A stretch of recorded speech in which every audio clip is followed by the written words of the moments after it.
Hey, so my name is Dagmar, and I'm the twin flame specialist, if you will. I've done lots of healings with twin flames. I'm actually a spiritual healer and teacher, and I can help you find peace with your twin flame. Now, what I want to talk to you about today in this video is particularly the question, or helping you answer the question, does the intensity diminish between twin flames eventually? Because quite often in the initial stages of meeting, there tends to be a lot of intensity between twin flames. I know there certainly was between me and my twin flame initially. And it's sometimes so intense you think you're going crazy, or you're obsessing over your twin, can't stop thinking about them. And for me, what had happened is about the third time I saw him or talked to him, he triggered a fear with me that actually stemmed from past lifetimes, and I didn't know this at the time. But it was so intense for me that I was so deathly afraid of him, as well as at the same time I was so drawn to him that I literally thought, what is wrong with you, Dagmar? Do you have a death wish or something? And so shortly thereafter, I actually went to see a shaman. For those of you who don't know what a shaman is, it's actually a spiritual person, I guess, if you will, a healer. And I started questioning everything that I was experiencing. What is this man doing in my life on a spiritual level? Because none of what was happening in the physical realm made any sense to me. And I certainly lost trust with even myself as to which part of me do I listen to, the part that's so drawn to this man, or the part that's so deathly afraid of him. And I didn't know which part of me to listen to. It was all coming from me.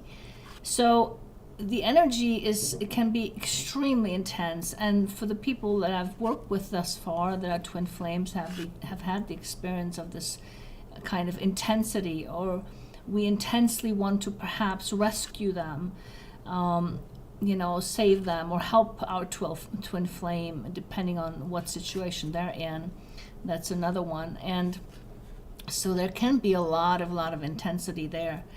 And over the years of actually healing myself, I found that the intensity actually does diminish.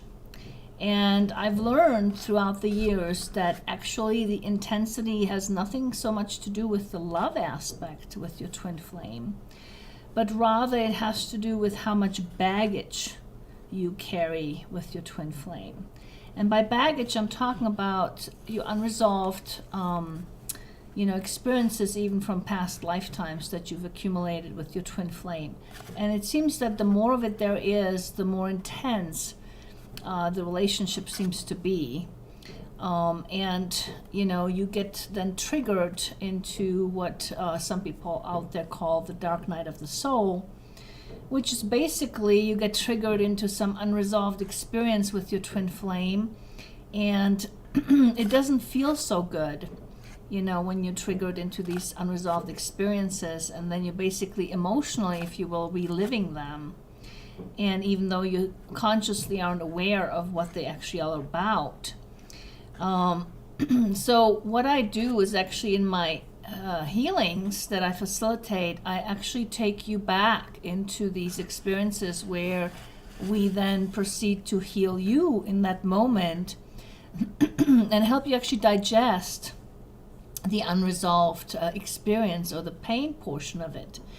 Because what's so painful, I guess, about re-experiencing them is the pain part of it that we haven't fully digested.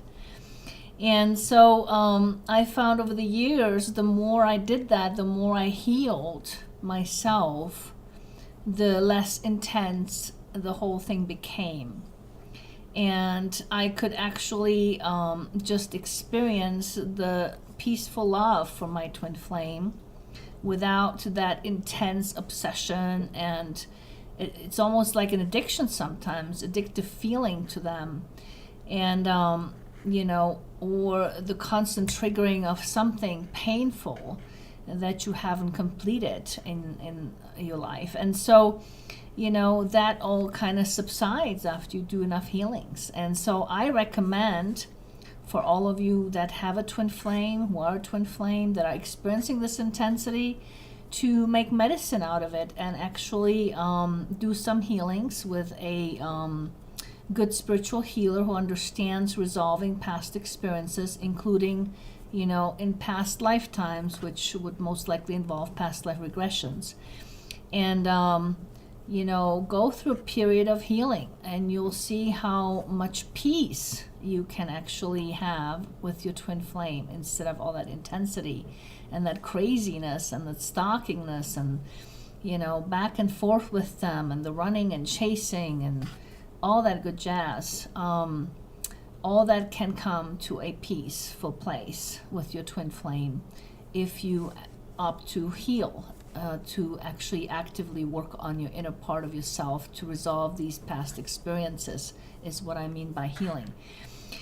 So I would highly recommend that, because that's pretty much the only relief I ever felt with my twin flame, because sometimes it was painful to be with them, and then it was also painful to be without them, because when we feel the separation with our twin flame, we most likely have had other separations with our twin flame, meaning we've experienced losses with them, even in past lifetimes that we haven't fully completed. And so any separation with our twin flame will trigger all of those. Okay, so it feels very, very uncomfortable when we separate from our twin flame. And then also when we're together with our twin flame, there's other things that get triggered. And it's like a, trigger mania with your twin flame initially. And thus the pain, and thus the intensity, the obsession, the addiction of it, is all based on the baggage.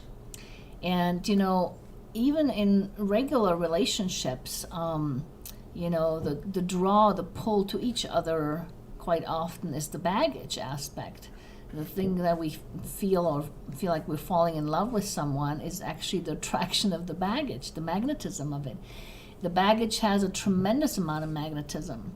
And thus, I always give the example of the abused attracts just the right abuser to her. And it's not because she sits there and thinks, I want to attract just the right abuser to me that'll fit just my baggage. She obviously doesn't think that. But nonetheless, she attracts just the right guy that will abuse her. And that's how strong the magnetism of the baggage is. And, we fail to realize how much of our life we're actually creating with this baggage. Because on a soul level, what happens is that we're actually, manifesting not just with our thoughts, but actually what's in our vibration. And while our thoughts are in our vibration, so is the unresolved stuff, or the unresolved baggage, or unresolved experiences. And so we actually create with that as well. And for the soul, it actually is, the reason for that is because the soul wants to learn from our experiences, but it can't do that until you actually digest them. It's much like, when you eat a piece of broccoli in comparison to our regular digestive system. When you eat a piece of broccoli, your body can't get the nutrition out of that broccoli until you fully digest the broccoli. And so much like that, it's much like that on a soul level, where, until you actually digest the experience fully, all the pain of it and everything, the soul can't really learn from it. And so everything that's unresolved in your space, your soul is helping you recreate that energetically. Not exactly the same situation, but similar, so that you'll subconsciously connect with it at least. And so when you connect with it, that's when you get triggered.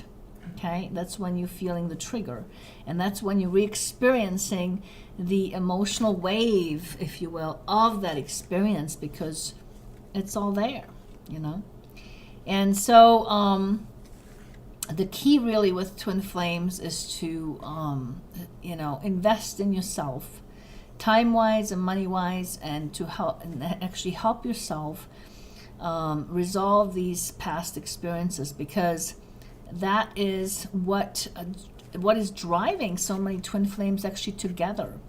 It's actually the ascension process, or the energetic global shift that we're experiencing, that is, and twin flames are basically helping us in a sense through the process of healing, if we do so, is to actually rise vibrationally, okay, and get out of our ego, because where the ego stores all this unresolved stuff, it's our survival mechanism.